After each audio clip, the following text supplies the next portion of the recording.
Recommendation चिठीटी साइट्रु हटि जाइछि बोली भाइराल हेबार लगी। साइट्रु हटिगले चिठी हटि जाए नहीं, किछि त्रुटि रही एवं किछि अभियोग मध्य आसी जाइछि, जहा फल सरकार से पदक्षेप नहीं थाई पारंती। एवं एबे भितरिया खबर गोटे भाइराल होचे वीडियो मध्य मु आपनको देख सुनैबी।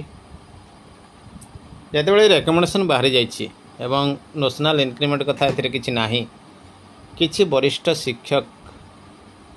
तथाकथित संघ मानक तरफ जाई डिपार्टमेंट देखा करिसेंती एवं डिपार्टमेंट रे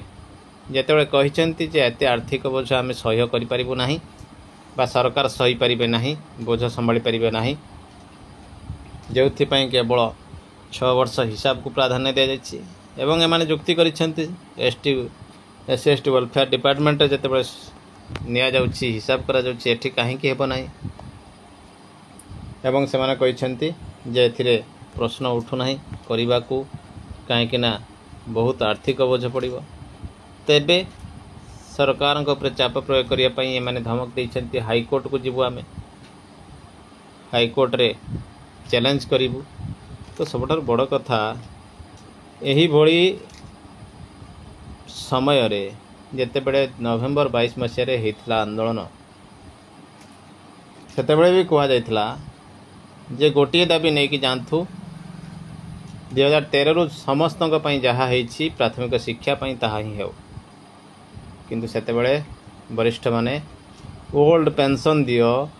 एवं 42 ग्रेड पे करि दियो एवं 92 मसीह शिक्षा कर्मी मानक इंक्रीमेंट दवापाई जोड़ी देले तादिर दाबी। से दाबीटी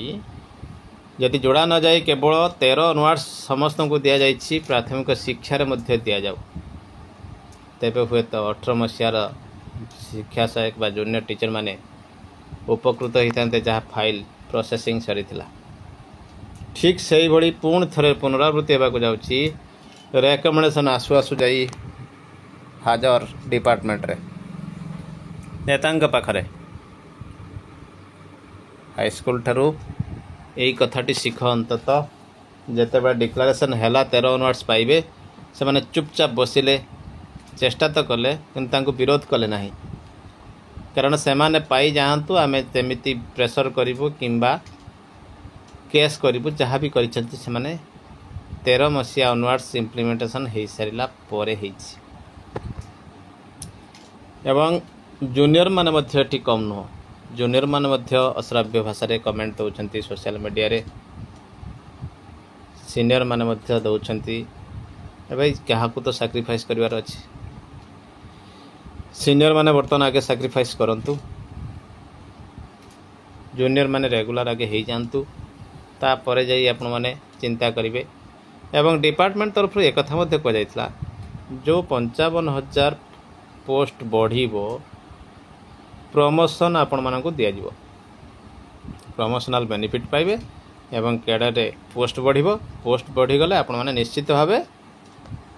आगो को जाई परिबे। किंतु प्रमोशन कथा तो आपने जानी किपरि गोलोक धंदारे धंदी हो जाइछि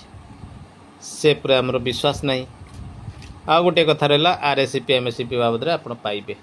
कन्फर्म है आरएससीपी एमएससीपी आपणकर ये 6 वर्ष हिसाब होउछि, तथापि एमाने अड़ी बसिले जे आमे हाईकोर्ट को जीवु, आमको 6टी नेशनल इंक्रीमेंट दरकार, जहाँकि आपड़ देखिपारे भॉइस शुणिपारे ये वीडियो रे। सबुठार बड़ कथा एठी केही कहा को छाड़ापी नाराज, किंतु सरकार मोटिव मु आग वीडियो रे कही 55,000 पोस्ट अपर लेवल रे बढ़ी जीवो एवं अधारू अधिक शिक्षक लोअर लेवल पड़े जीवे प्रमोशन को, आरएससीपी एमएससीपी पाइबे सीनियर माने आउ पार्टी खोलिबे नाही, किंतु फल तो ओलटा होउछि। एई भली गोटे प्रोसेस आरंभ हो झुंटिबा को आरंभ करिछि, किंतु सरकार तरफ एपर्यंत हटिबार कौन प्रश्न आसी नाही। चिठी कौन पाई हटि जाइछि सेटा सरकारंकर भीतर कथा किंतु एथिरो जहाँ स्पष्ट अनुमेय होछि जे नेशनल इंक्रीमेंट नाही किंतु मिलिबो आरएससीपी एमएससीपी बढ़िबो कैडर पोस्ट निश्चित भाव गोटे बड़ खबर शुणु कौन रही डिपार्टमेंट खबर। सोमवार दिन शिक्षक मान जाइए अपन तो जानते रिकमेंडेशन लेटर रे इंक्रीमेंट कथा मेंशन नहीं तो इंक्रीमेंट कथा मेंशन नहीं सेटा कोन हो ना पर्टिकुलरली अन्य बैच माने तो समस्त सीनियर्स माने कहउछ ना गणना करिवो कि सीनियर रे पेंशन बेनिफिट भी किछ मिल परिबो काई पेंशन बेनिफिट मिल परिबो ना जेतु प्लान करते से पीरियड रे पेंशन बेनिफिट कम मिलबो ग्रेचुइटी कम मिलबो ठीक अछि तो 6 वर्ष खाली प्रमोशन पीरियड रे गणना करा जिवो जति कि आपनकर से चिठी रो तात्पर्य तो जो माने वर्तमान निर्णय जिबे 23 वर्ष टीचर 25 निर्णय जिबे जहा करना 18 लास्ट माने सेकंड फेज 18 मासर पाइछि समान से दरमा रहबो 18 मास फर्स्ट दरमा मानकर 1000 टଙ୍କା 700 800 टଙ୍କା अधिक रहबो तो जो कि शिक्षक माने सेदिन जाइथिले विद्यागण शिक्षक सेक्रेटरी अरे से आलोचना होला विद्यागण शिक्षक को कहया था रिकमेंडेशन ने इंक्रीमेंट का मेंशन ना इंक्रीमेंट अधिक अर्थ आपन खर्च हो सति आपनकर से जिंस करा दिबो कि प्रमोशन बेनिफिट दिया जी कैडर बढ़ा जाउची प्रमोशन आपन पाइबे जोटा आपनकर एमएससीपी आरएससीपी आपनकर रहिची तो निजर भरोसा नै ना शिक्षक मानकर प्रमोशन केमति मिलिबो हमें तो कोर्ट केस करबे ओटीटी हमें दबा नहीं ओटीटी को हमें आपनकर विरोध करबा ना सेटा कि कोन शिक्षक रो विरोध एना जेबे आपन अपॉइंटमेंट पाइथिले सेबे यदि ओटीटी नथिला क्वालिफिकेशन ताले काहे कि बाध्य कर लाभ कराउछ तो ये सब भीतर शिक्षक मान जानछि ना प्रमोशन दे दियो अर्थात ये रिकमेंडेशन हम कोन बेनिफिट दे दियो सदी पे माने सीधा सड़क विद्यार्थी शिक्षा विभाग में माननीय हाईकोर्ट जिया पई खबर देथिले निर्देश देथिले कहिथिले आ जो कथा को आखिर रखी से रिकमेंडेशन लेटर हटि दिया गला हम कहूची जे कनिष्ठ शिक्षक माने वर्तमान 13500 अछि 13500 धरि चलन सेमान के दरमा 16000 अछि हबे 36000 माने 20000 बढ़िबो तमार गोटे एस्टिमेट अपन करे 328 कोटी 330 कोटी जोड़ो वार्षिक खर्च हो बहुत अधिक आवश्यकता पड़ो 330 कोटी यदि कंप्लीट अपन 1 लाख टीचर अछंती वर्तमान कनिष्ठ शिक्षक 13500